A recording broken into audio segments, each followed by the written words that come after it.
The Boeing 787 Dreamliner is Boeing's most recent all-new aircraft model.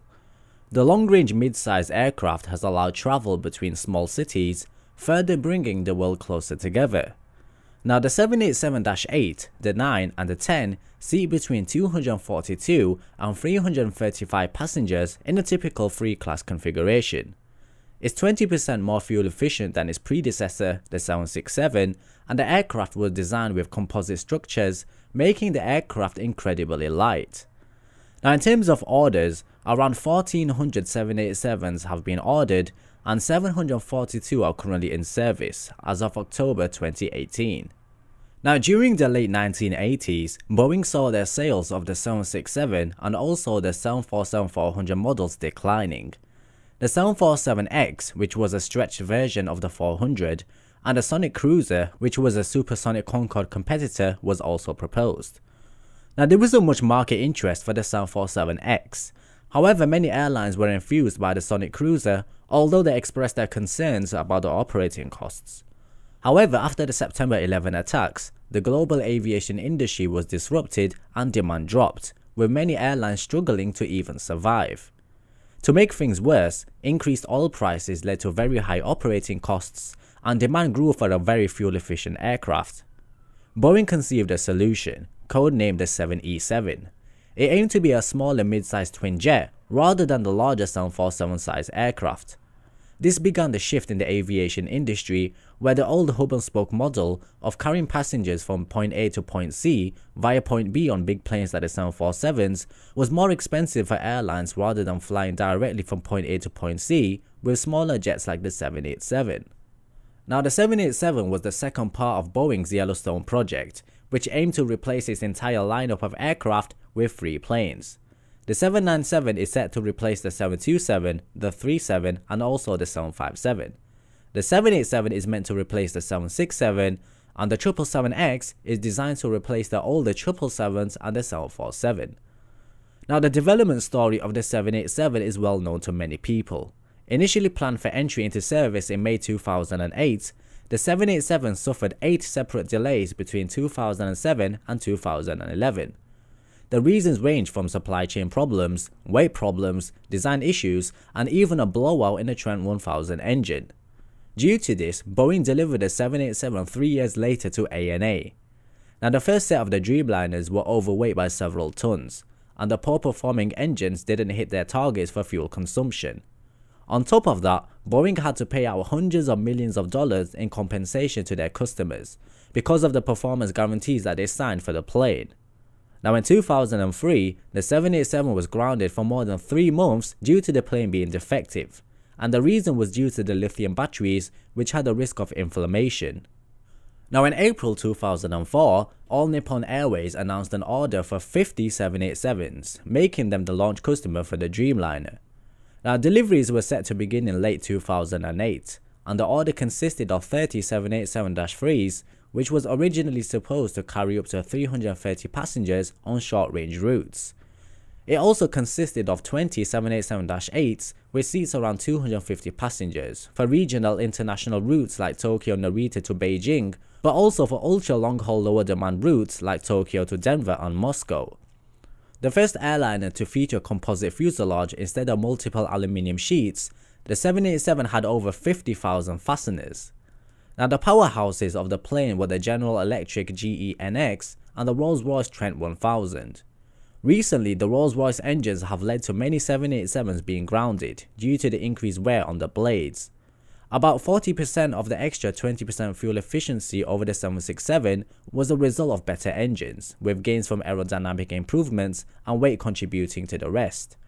The 787-8 and 9 were given 330 minutes ETOPS clearance, meaning that they could fly up to 330 minutes away from the nearest airport over the ocean in case of an engine failure.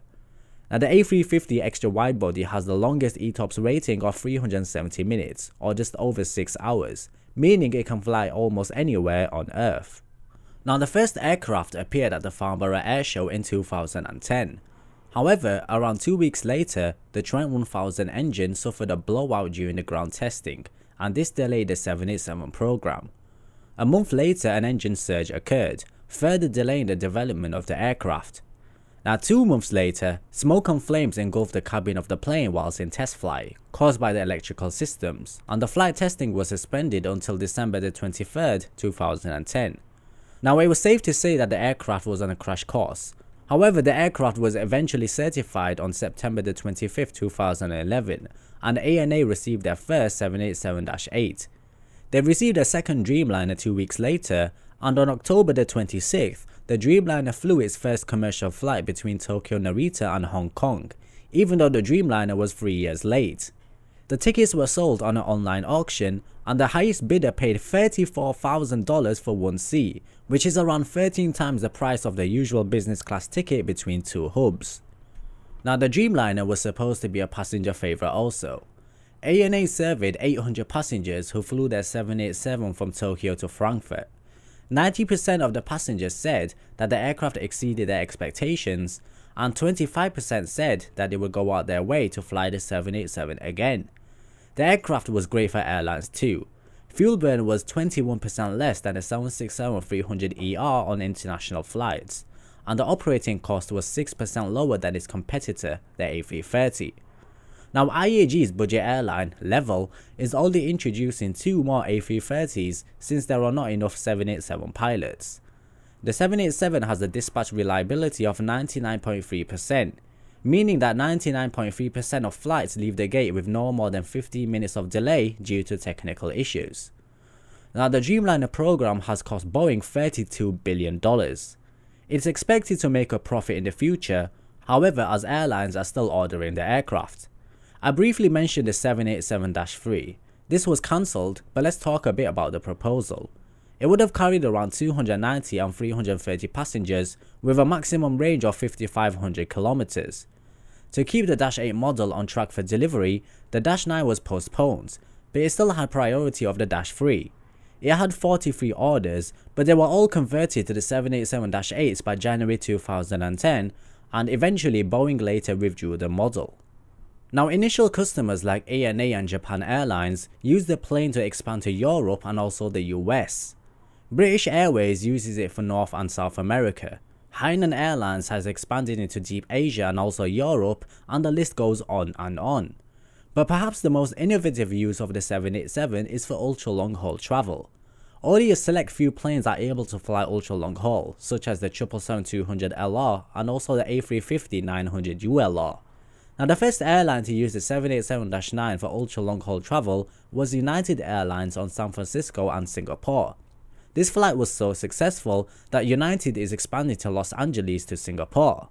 Meanwhile, Qantas has gone a step further and plans to use the 787-9 to operate the world's second longest flight from Perth to London. Now if the 787-9 in particular continues to find use as an ultra long haul plane, then it will end up being even more transformational than Boeing's most optimistic project. Up to now, the aircraft has 1,398 orders, and 742 of those have been delivered and they're currently in service. Looking back in hindsight, even though the 787 was plagued with issues, at the end of the day the Dreamliner has met and exceeded the expectations of its customers. Now it'll be interesting to see if Boeing will make a profit of the program in the future, and to predict whether sales will slow down in the coming years. Thank you so much for watching this episode of the Boeing History Timeline videos. Check out my other videos which talks about Boeing's other planes and also their history. If you enjoyed the video, then give it a like and also consider subscribing, and I hope to see you guys in the next Airbus Timeline History video.